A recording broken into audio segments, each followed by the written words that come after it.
drive was a pretty wet and windy affair.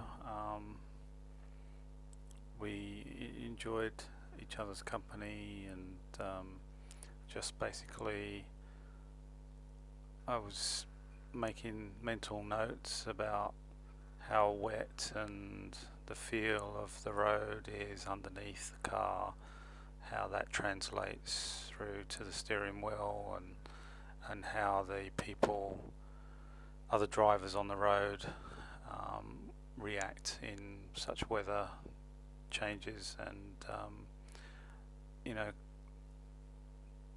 having the music playing so that you can hear less of the road noise, and then eventually switching that off so that we could concentrate on conversation to reduce the mundane changes of scenery, which always seems to go quicker when myself and Beck are together. The journey into the northeast wheat belt is always eventful. I'm either looking for photographs, opportunities, or just admiring the some of the countryside that blinks past us. You know, you kind of get lost in those thoughts as much as seeing the scenery pass by. Your eyes still taking all that information in, and reacting to the nuances of the road and of the other cars ahead of you. And I remember the journey from Perth to Walcatcham. It was a windy and rainy day. We travelled a long distance. It always is a long distance. 3 hours or 2.5 hours, depending on the speed you go. Anyway, we were going through each town and we were observing all the different scenery throughout the windows. Eventually, we stopped in Darren, which is a town that is very close to Walcatcham. It's basically the town before Walcatcham. We stopped there because I wanted to see a dog, a metal dog, a sculpture, because I saw it before and I recognized that it was having something around its neck.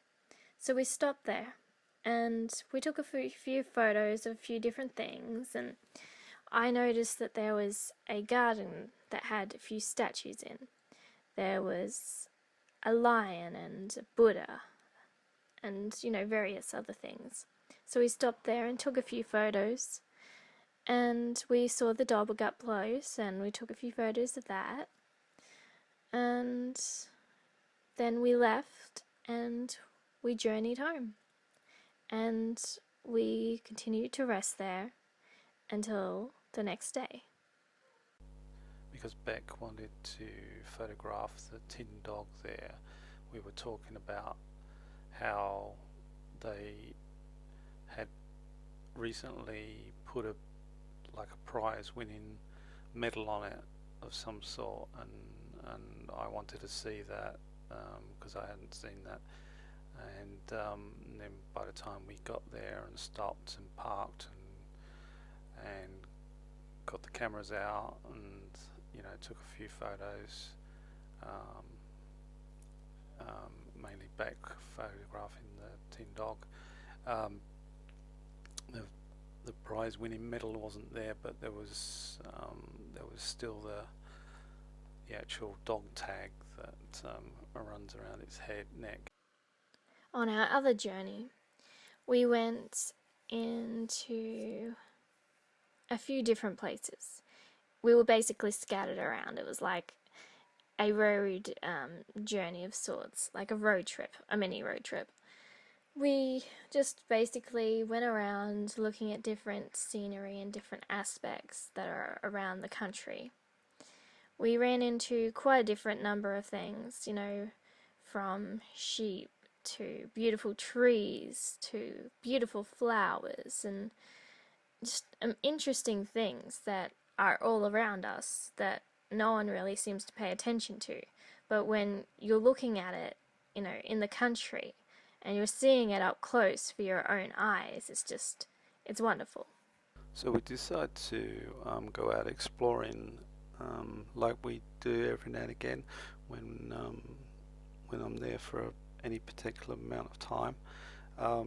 So we go to a nearby lake that is on the map that Beck had found when she was looking on the maps for the surrounding area, because it was quite a big lake, and she'd never been there, and so we wanted to head out a different way and go in search for a lake, and We happened to cross a interesting place that had a big kind of place that's full of glass and weird objects and random bits and pieces. Like there was a spring there and there was two teacups or stuff broken, really. It was a broken flower pot. I even came across a number 4 in the dirt. It's really interesting. Just the amount of different things that you can find in different places.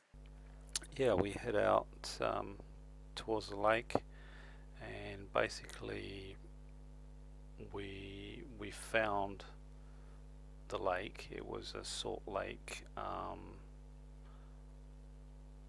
We found out later it's actually a smaller salt lake, but quite much bigger than we'd seen before.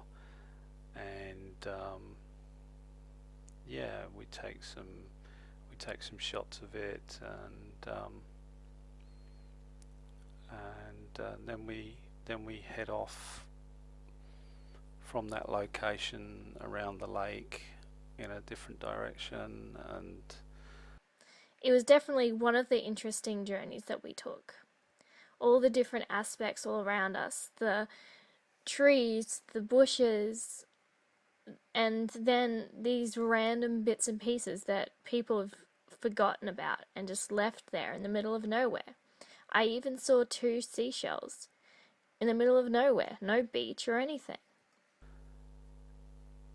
we come across some ruined buildings, buildings that had been obviously left because and then they were discarded, and over time they've crumbled and, you know, been torn apart, probably by people vandalizing or through weather conditions, extreme weather conditions. But so we spend some time photographing that and checking that out, and then move on to the, you know, making our way back to Wild Catcham. On another journey we passed several places.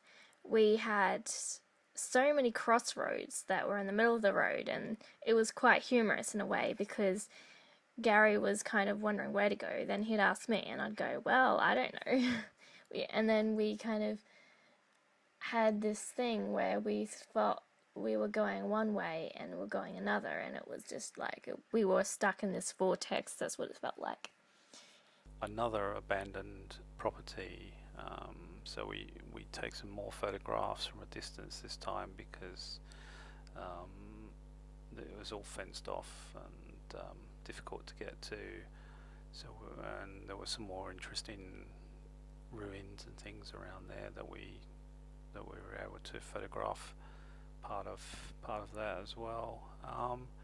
Anyway, we saw all different sorts of things on the side of the road. We saw an old schoolhouse, which is very, very small.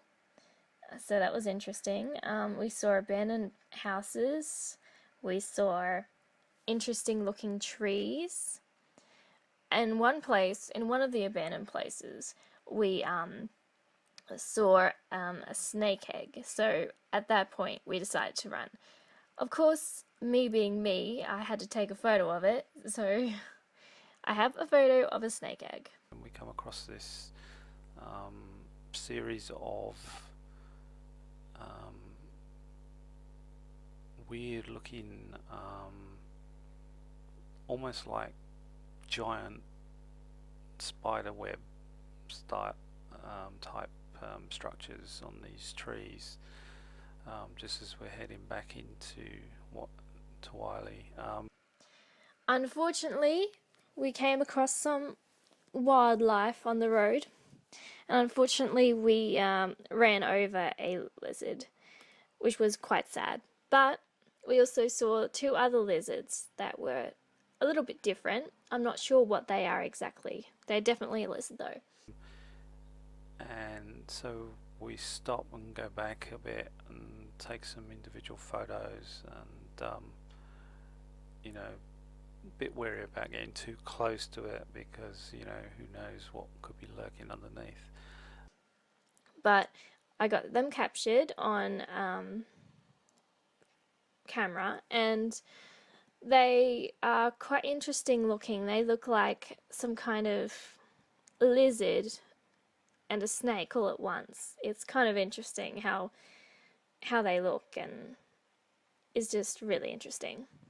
Um, Probably nothing, but it was, yeah, it was very strange to see them. It was almost,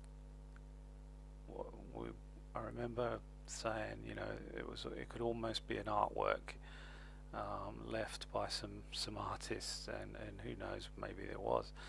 But at this particular time, you know, we had nothing to go on. It just looked strange in structure, and whilst organic, almost seemed man-handled, man-made. We also, had the opportunity to go into a kind of nature reserve where there was like a lot of pretty trees and bushes and stuff in there, so that was lovely. We had found on this salt lake lots of bottles and glass and other man-made objects.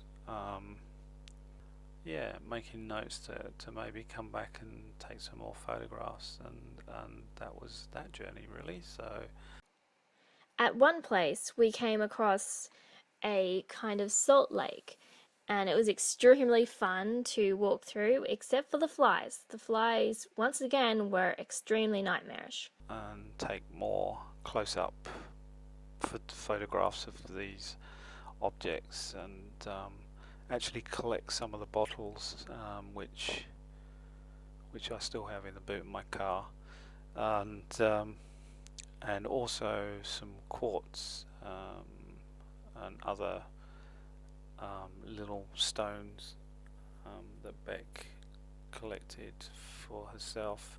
We did photos and we did like a mini photo shoot. I was in my retro looking bikini set, so we did a few photos out there, as well as, just taking some random shots as well. And they were mainly bottles and metal machinery parts, or metal fencing and things like that. Of the beautiful place that there was. There was a abandoned chair, and there was an interesting kind of clothesline in the middle of nowhere for no apparent reason. And then as we continued to discover more and more the little flowers and There was even a tennis ball left there, which was quite interesting. in amongst all this, huge numbers of flies driving us nuts, and seemed to be everything except the last day that we took photographs on this journey. There was just flies that just would not leave you alone. And on the drive back from there, we saw a lot of rabbits. I have to say, we've come across so many wildlife on our journeys backwards and forwards. and I was lucky enough to actually capture one on my camera. They move so fast, so it's kind of hard to try and capture them. But luckily, I got one. So day 3 of our journey, we continue on our journey to look at the salt flat, the large salt flat. We actually saw quite a few other interesting things, like we saw an We come across this very surreal structure of like an angel fishing on top of this structure with a lawnmower and various other things that some local artist or wannabe artist has constructed. weird shaped, I don't know what it is, whether it's a animal shelter thing to cool off in the summer heat or what it is. There was like nothing underneath it. It was just steel, basically, in the shape of something that would be covering something. Birds and the rumble of the tires underneath as we change, from road to dirt to road to dirt. Very much almost a non-changing landscape until we get closer to the Salt Lake. We also came across a snake on the road. Obviously, I didn't take a photo. I have a fear of snakes, but it scared me enough. I didn't want to get out of the car, but I forced myself to because there were so many interesting things on the road. And we get to the Salt Lake and we drive down this track to get to it, which was just off the red dirt and more into sort of a sandy area. And the first thing that I notice and strikes me is that there's this really large washing line, and another couple of structures. One looked like almost like a tent without its cover. We came across a kind of sculpture-like thing where there's this woman and this lawnmower, and the woman's holding what I can only see as a fishing rod. And I don't know if it's something that's meant to scare away, birds or crows or whatever, but it was really interesting. So we obviously took photos of that. And then we came across these really, really interesting tree-like bush things. I'm not sure what they are. They kind of look like teepees to me. The way they're formed, that's like a net, like a giant, giant net. And I only can assume that something lives in there, but I don't know what. And I can't remember what those washing lines are called. I know they have a specific name, but so things start going through my mind. Apart from the fact of taking photographs with the Salt Lake, Beck had changed into a retro style bikini, and so it was our intention to shoot some photographs with that, and I got a couple of props out, like a chair and an umbrella, and we did it that way. The place is covered with flies. I've never seen so many flies. In all the journeys that we've taken, and there were so many flies, but they were all looming around this point.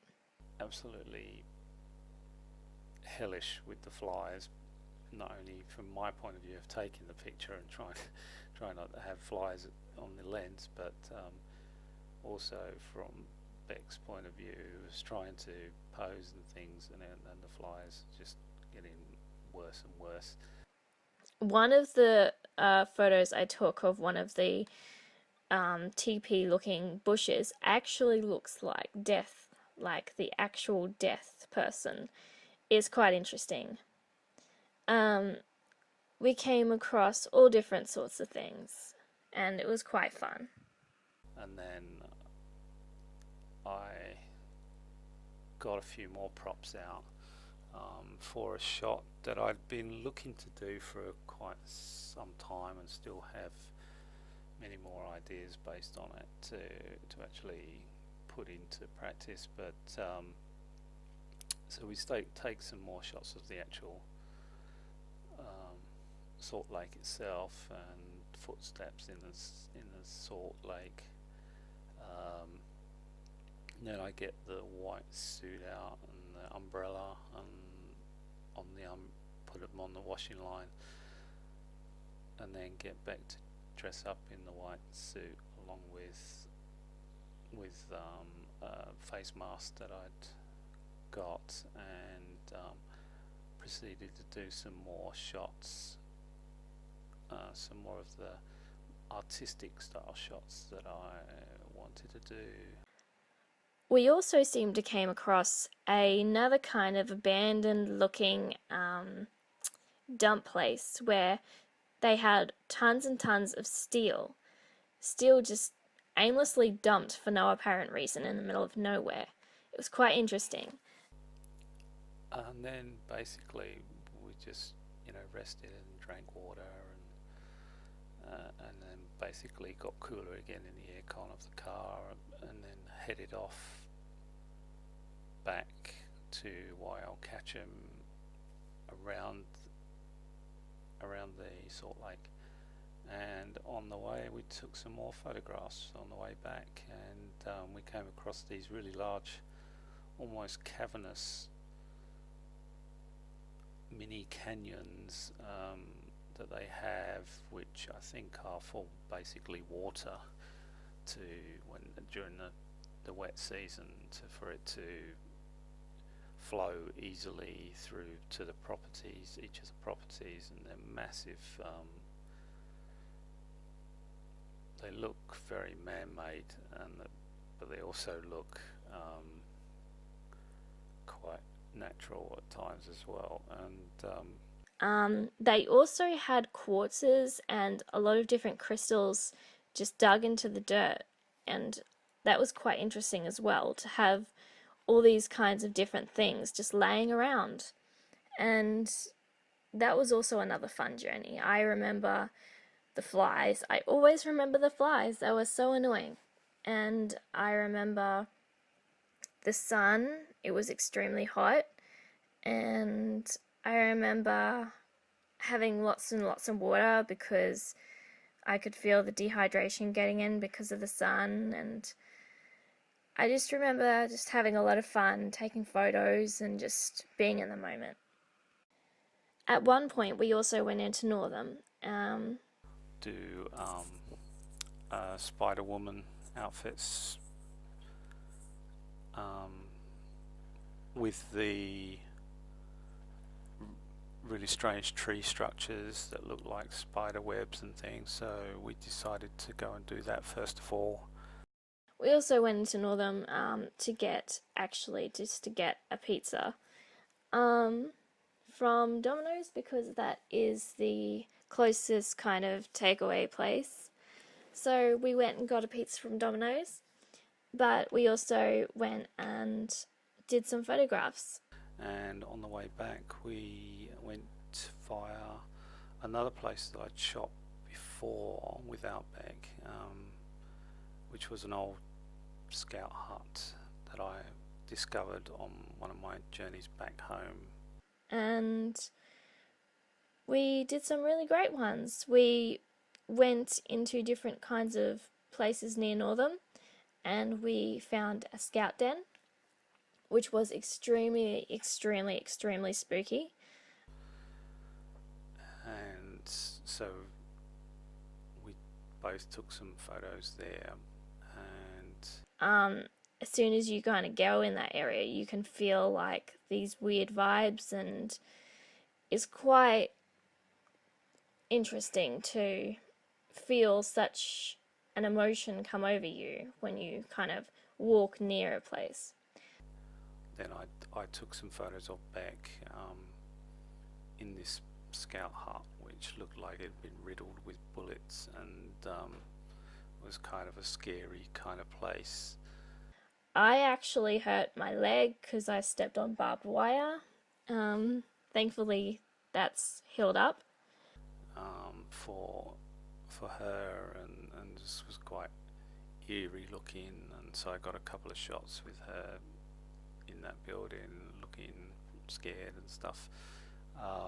Then we moved back outside. She took some shots of the building from the outside. When you look inside the scout den or scout house, it's completely dark with only light coming in through the window panes. Then we, climbed back over the fence, and then I thought, the tree structures are quite nice. They're really close together and kind of interesting for more photos of Beck. So I took some of her searching through the tree areas. Very spooky. You can hear the sounds of the trees bashing against the house or den or whatever you would like to call it.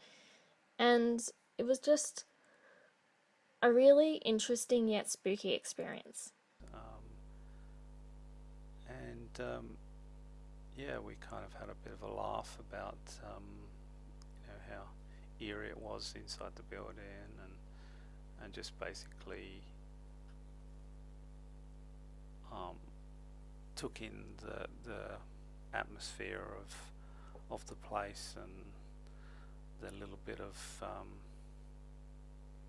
nervousness that you get when you're going into a property that's kind of been sealed off but is still accessible, and for the purpose of just getting a few photos and things like that, just to explore. I also had like a few photos done in the scout den place, as well as outside it, in the trees, because there were nearby trees, kind of like a weird haunted forest. Yeah, I remember going past the detention centre that they have there in Northam, and we spoke about having tried to take some photographs before, and just not it's just not a very easy place to photograph in terms of getting a clear shot and still maintaining some distance. So that was interesting, very interesting. We also saw a beautiful sunset, which we just had to capture.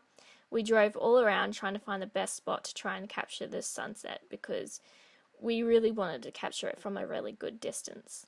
Try and get some really clear shots over this train sidings area, industrial train sidings area, and the countryside that surrounds it. Along the way, we also saw other things to capture, as we often do. We saw all different aspects. I saw smoke, and I could not find the fire, but I could definitely see the smoke. And also, I could see the moon. The moon was coming through the daytime, but I was able to capture it and make it look very good. On the ride home, it was interesting. It was dark, very dark, so we were obviously watching out for wildlife again. We also took a few photos of the train tracks. That was really interesting how they came out. To get some of those beautiful clouds and sunset images that the weather had given us that evening, seeing this beautiful scenery of rolling hills sort of going up either side of us, and it's going to get too dark to take any more real photos, so we'll turn back, and so we took some more shots on the way back of the rail lines, the railway signs. So we pretty much get to the last day of our journeys, the last chapter before I came home, and we planned to go out and do some more photographs, maybe another photo shoot, but we would go a bit further out this time, and we left it quite late into the afternoon before we set out. The last kind of day and journey, we went to a few different places. We tried to get to Wongan Hills, I think it was. We ended up going through Corder and a few other places to get there because we saw this thing on the map and it was this giant lake, so we wanted to try and see what it would look like. And I'd been looking at the maps and checking out what was in the area and how which was the best roads and things like that, and wrote a list of roads out that I should try and get to, and into Corder. And Corder is another, wheat belt town. Seemed to have a little bit more going on there than Wyalcatcham. We'd seen this old wrecked house in a row of houses, and it was a corner building, and it had not been looked after and was in a state of ruin. It had a lot of objects in it, so we made a mental note to go back to that. So we head off back out of there, passing two kids on their bikes and sort of mentioning that it was, how nice it was to see kids out playing, sort of thing, and photograph this house with all these machines and tools and things hanging up and cartwheels and all this kind of stuff out in the backyard or front yard as it was. Along the way we stopped at different locations and took various photos and stuff of things that we saw along the way, like a vintage car, a museum, a bird perching on a building, and just random stuff, life. Yeah, there's some really interesting stuff there. Definitely some stuff I could have easily have bought back, but I didn't want to risk it with so many other houses in viewing distance, and not knowing whether the property was still under care of somebody as a caretaker, but just knew it was it was pretty run down. And then a woman in a motorized wheelchair passed, and we exchanged some pleasantries and how it not been kept up, and that we were photographing, and just exploring the area. And on our way through, where we'd seen a coffee place open, like a tea room stroke car museum stroke military museum, all in this one little building. They had 3 really old American style cars inside, one outside in really good condition, and supposedly some other military things in there, and they were just closing up. And so I asked the lady if she knew which road was the one that we wanted, and she said she's not from around there normally, and then I think her granddaughter said, look, there's a map up on the wall there, if that's any help, kind of thing. I was like, yeah, thank you very much. You're a smart young girl. and and then we came across another museum, which was like a farming museum, and it had all these farming, old rusty farming equipment, and some more well maintained items and buildings for people to look at. I knew at that point we needed to have the sun on our left and the moon on our right, as it had gone past midday. It was well into the early evening sort of thing, early afternoon, and basically needed to head more northwest to get to Lake Moore, which was our destination. So I asked the lady behind the counter in the cafe, if we were heading in the right direction for Beacon and ultimately Lake Moore. We came across a salt lake, another one. It was really, really beautiful. It looked like snow and smelt like definite salt. Strong scent. And But it was this really beautiful salt lake with these trees, and one half of it on one side of the road had water in, the other side was pretty much waterless. There was only a little bit in the horizon area, and so we stopped to take photographs there and to see all these crystallized salts growing out of the water in these weird structures, and capturing those on camera, and the way the yellowy green water played with the sun, and the smell. we took a lot of photos there because it was just so beautiful. It was absolutely gorgeous there, and the atmosphere was amazing. Just a great place to be at the time. But just to see these structures in the salt, the way they look like they're forming plates, they're forming structures within structures, and some of them are black, and other of them are like fields of ice, and just having a look at the intricacies of that through the lens, as well as taking in the whole vista of the salt lake, both dry and wet, was really, really interesting.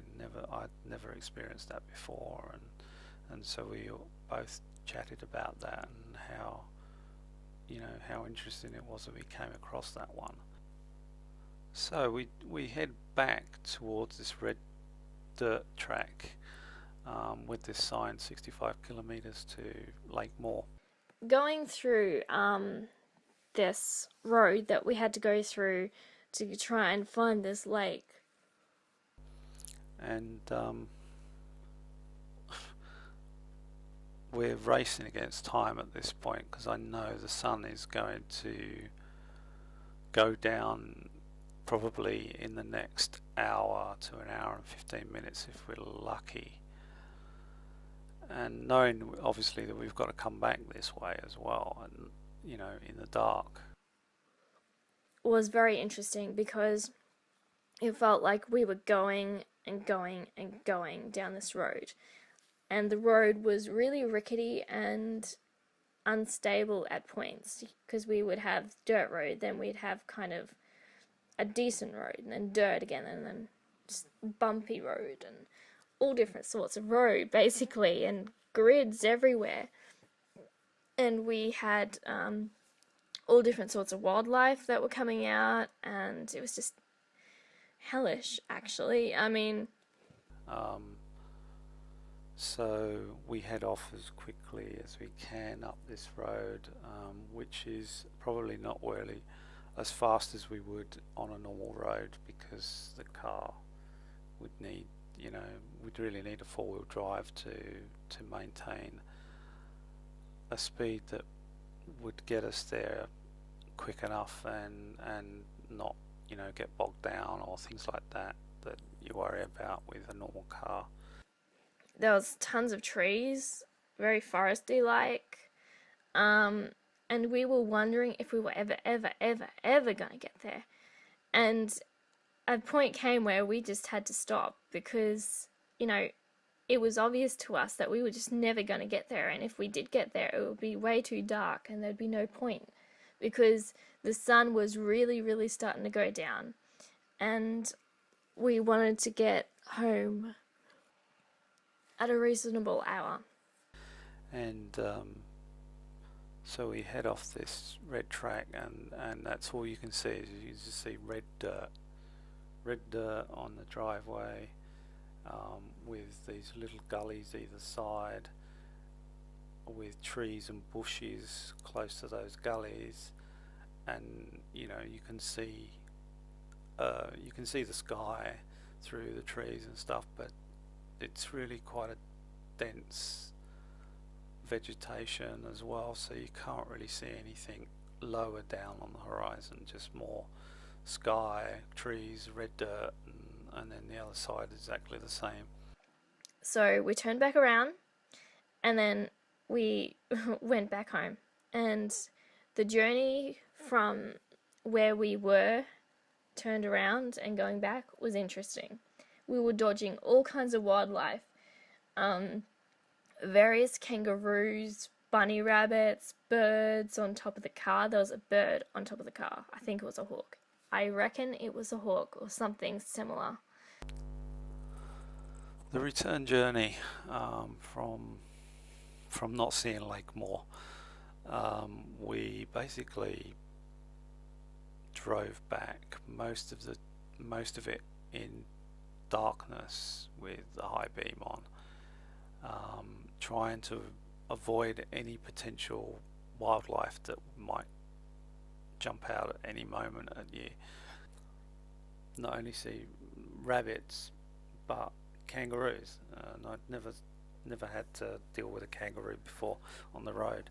Fortunately, I was only doing about 70 kilometers an hour, trying to keep the speed at a reasonably slow enough pace that I've got time to react and stop if something does, you know, get out in front of us and things like that. And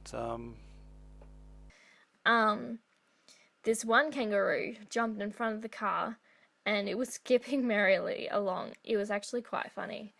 I actually was able to capture it on camera. Not the best photo, but at least it was better than nothing.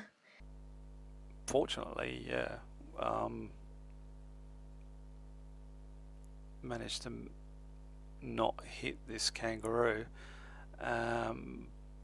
There was a couple of them, and one of them decided it was going to run off. It was going to bound off down the road, and it stayed on the road, and I'm sort of driving behind it, trying not to obviously get too close, but trying to, you know, get it to move off the road. But no, this thing, it just wanted to keep bounding down the road away from us, and I don't blame it, yeah. But it was quite hilarious kind of scene, really. Wanting, you know, doing about 40-50 k's an hour with this kangaroo bounding off in front of us, and so I quickly said to Beck, you know, get your camera out, let's take some photos. Here's an opportunity, you know, with the conversation we were having about, you know, this kangaroo not wanting to get off the road. Unfortunately, there was an echidna, I think, an echidna or a porcupine. I'm not sure. It was passing the road, and unfortunately, we just couldn't stop in time, and we ran over it. But I have a very happy feeling that it's still alive. I think it was able to escape. We got a fair way down the road before the next one was, you know, more rabbits, and this time another 2 kangaroos, but they're also an echidna. And I'm like, I didn't feel I had enough time to stop, and so I made the decision to make sure that I put it under the car without being close to the wheels, to hopefully that it would roll harmlessly underneath and not get hurt. And the other kangaroos decided to finally get off the road as I was driving past, and this echidna, I heard it go underneath the car, and it was like a really harsh sound of, it was almost like grass, like tall grass going underneath the axles of the car and the car body, and but it just sounded worse, and I have no idea whether that echidna was hurt or anything, but Anyway, there was another kangaroo which we nearly hit into, but thankfully didn't, because it had the kind of knowledge, I guess, to kind of hurry away as fast as it could to the side of the road. So I'm thankful for that.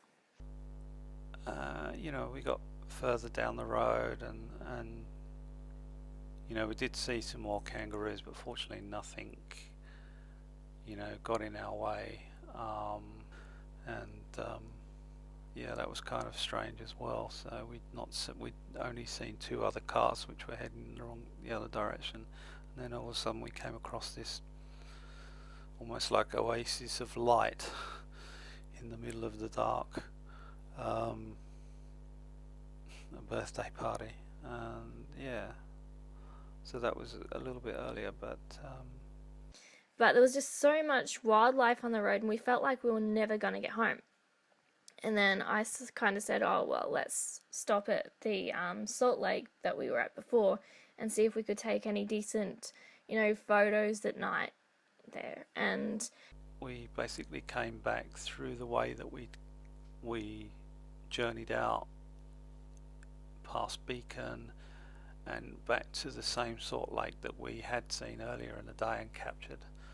And we stopped for some night shots of the sky and the stars, and also for me to do a few light painting style images with the salt lakes as the background. And I took quite a few different photos of the moon, and I got some star shots, but I rather Gary's and how he's turned out. I really loved my moon shots though. They were great, and I took like a photo of Gary in the dark and with his light, and it was really quite interesting. so once we'd done these photos, night photos at this other salt lake, we then headed back to Wild Catch'em before I fell asleep at the wheel.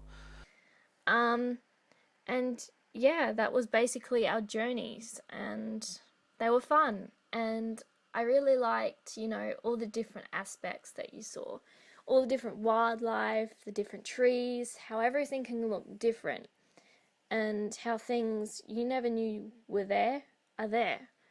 It was just a great experience. And